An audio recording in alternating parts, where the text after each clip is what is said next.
I really like this guy. I sat and watched the one we made this morning, because I was kind of remembering it. It was like, okay, at the end, it's Trojan Horse. Oh, okay, with the Caleb Williams. Tell your cat I said, hey. Well, at one time when they lost that game, he said he was feeling pretty depressed. He was gonna go home and snuggle his cat or something. It was funny. You're like, I feel you, kid, man. I didn't get that upset when we lost or won. You understand that things are out of balance. Okay, when people tank the game or you get manipulated, that I don't know if that happened with USC's games or if they just lost to a better team. I can't tell you. I cannot tell you. I do know it's like they said the thing with Texas A&M with the kid that used to play for the Steelers, Ryan Clark. That's his name, right? He said, "Man, I went to the games and I went and looked at the one team and looked at Texas A&M and looked at their stats and their their not their stats their combine numbers, their 40s, their weight, and they should be kicking this other team's ass, right? But they don't. They go 7-6. They have a pro level talent team. They've got all these guys that are going to should be pro players. That should be the best players that have the most elite physical gifts and talents charted by the scientists with the analytics and stuff, and they lose. Okay.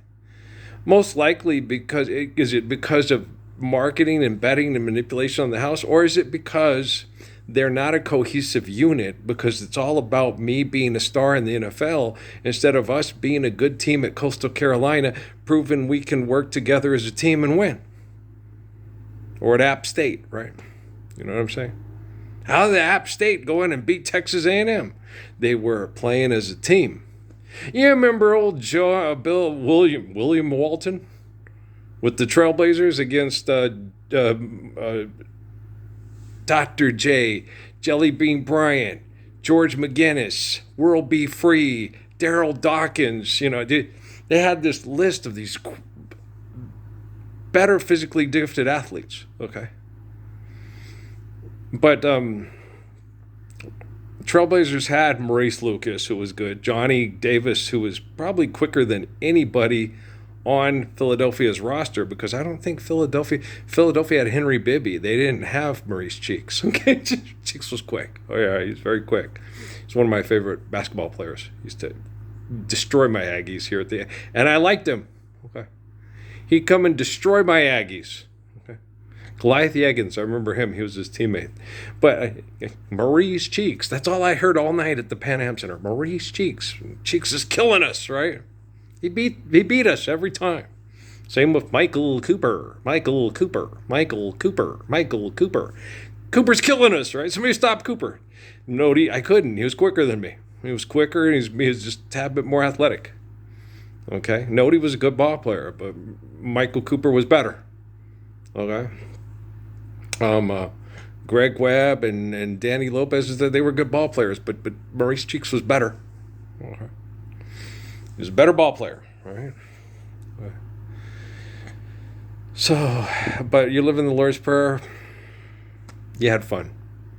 That's all the mouths do. You're no longer raping, looting, and pillaging, and you had fun. Okay. You're Lyle, the friendly Viking. Okay. You want some potholders? We're Vikings. What do you know? The terrors of the sea. We're Vikings. Okay? Olaf? You guys okay today? Authority. Let's discuss authority. Let's discuss proper authority. D.T. Suzuki. Jesus gets upset about it today, and today Suzuki and Jesus were like on the same page. Well, because I went in there to discuss some stuff and was sharing stuff with my dad, and he was reading from his computer or stuff that he wrote. I'm studying. I don't want to hear you. I don't. You're interrupting me. I have more important things to do. I'm studying. It's like I'm sharing the Gospels with you. And can you imagine being a relative of Joseph or King David? And King David stands up to Goliath and stops the Philistines from raping all the women in town. and you go pick up your memoirs and start reading them saying, I got to get my memoirs published because I want to make lots of money off of it. I ain't got time to listen to you, kid. He even made Suzuki upset. Takes a lot to piss off Suzuki. Jesus gets way more pissed off than Suzuki does. Okay. Jesus is like, Solomon's Temple, what? Okay. Suzuki is this calm winter baby. Or, I don't know if he's winter, but he's just calm, like, he's calm. He's very calm, and he's very patient. He's very cool. Okay. And there's even times I think that's why Suzuki says, don't badger the witness. He's not the problem. It's like, we're all the problem. Okay. If we're not standing up to the Lord's Prayer, okay. If you're telling the Messiah who the Messiah is, okay. I'm standing up for the Lord's Prayer without fear on the bowels of hell, where they use technology to threaten to blow up nuclear weapons if we can't all fight for fuck money. Okay. I'm standing up for the Lord's Prayer in the epicenter of the worst, best little whorehouse in New Mexico, Texas shithole that ever existed. Okay. All right. Okay. You're reading a book written by a man named Constantine that was a genocidal operator, translated by King James, who is also a genocidal operator, saying, I got the Gospels on lockdown. I've memorized these books and I can explain to you everything in this book. Okay. I'm living the Gospels. All right. Lauryn Hill. Okay. She's talked to people that read books and stuff, and her son is Zion. Her son is like King Solomon, according to her. Okay. Did her son go into the bowels of hell to protect a young lady that was being sexually groomed and abused and manipulated by people that give you Bill Clinton and Donald Trump and Barack Obama, and people that will sell out to billionaires to invade your house with technology to keep you paying money to live here? Did Lauryn Hill's and Rohan Marley's son do that? Okay. Huh? Did that kid with the big picture of Haile Selassie talking about himself and his mother for money, okay, on the Kimmel Show, do what was necessary to protect a young lady from being sexually groomed by the Temple of Set Illuminati, who manipulate everybody with finances on TV? Okay, she has no authority. She has no right, and Rohan has no right, okay, to say that me and Patrick are not the line of David and Solomon. Okay, me and Patrick have earned the right to tell you how to live the wisdom of Solomon, how to live the faith of David, how to stand up for the Lord's Prayer of Jesus. Me and Patrick have earned that right. Okay, Lauryn Hill and Rohan's little boy, no. They're on Kimmel making money, talking bullshit. To them I say, there is a Jah. Fools say, only fools say, there ain't no Jah. There is a Jah, there is a Jah. Jah is not there is. I am pointing out. Okay, Jah is greater than your perception to point out. The whole thing with Bruce Lee talking about Suzuki and Krishnamurti. You're too busy pointing out the moon and saying you discovered it than realizing the beauty of the source of the essence of the moon to provide the tides for our lives. Like the tide rushes in. Do you understand? Ebb tide. Okay, Righteous Brothers. Right, Righteous Brothers.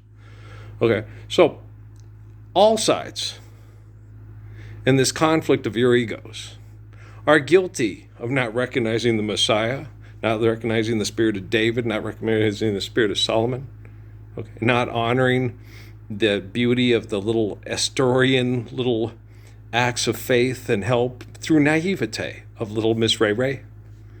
Okay? Ray Ray was the first person that started believing in me in Sierra Vista. It was adorable. So if you're...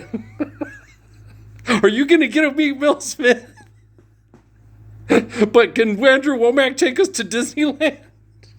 She was so cute. It was so naive and so... But does Andy Samberg know? She's beautiful. She's one of the cutest things ever. Oh my gosh. And she's so pretty. Okay. And then there's Sweet Emily.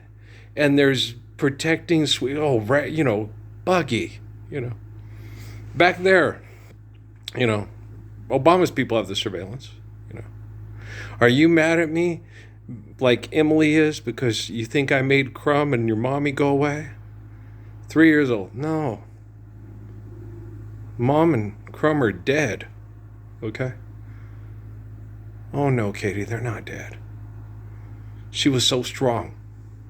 No one sat and talked to her. I thought Amy talked to her and the other kids, but no, Amy and Crumb just disappeared and no one sat down and explained it to the little 3-year-old. And she thought they'd gone away and they never came back, so they were dead. You're just not a very good parent. Yeah, you scientists at Los Alamos would think that. Okay? The Temple Set Illuminati is imploding on itself slowly because you guys are too selfish to stand up for the Lord's Prayer and recognize me publicly and start showing up and recognizing me publicly. So you got old P. Diddy sitting there saying, oh, it's like a heavyweight fight to keep your money and your manipulation freakisms going on. Yeah. And don't talk to the kids. They got lots of money and they got designer clothes. They're chip off the old fucking block. People that are wealthy and CEOs and stuff like that are unimportant. Okay? People don't pray to Elon Musk to save them from people like Elon Musk. People didn't pray to Adolf Hitler to save them from people like Adolf Hitler. Okay? They elected Adolf Hitler to kill people that they were jealous of. Okay? You understand? Okay? People that fulfill the Gospels that people have been praying to in molecular similitude for thousands of years to save us from ego, psychotic, raping, marauding, aggressive, manipulative hordes with scientists spying in every window, manipulating, trying to make the narrative, like the eagle and the commandante's wife on Zorro. Okay? They're unimportant. They come and go. They're a dime a dozen. Okay? But the Messiah who teaches the person that they're the soul's worth, okay? They're important. Muy, muy importante. Okay? That was a pretty good discussion on authority there, even though we mixed it in with a little bit of sports. Thanks, Kelly Williams. Okay. Got a good cat. Okay, I love you. All right, peace.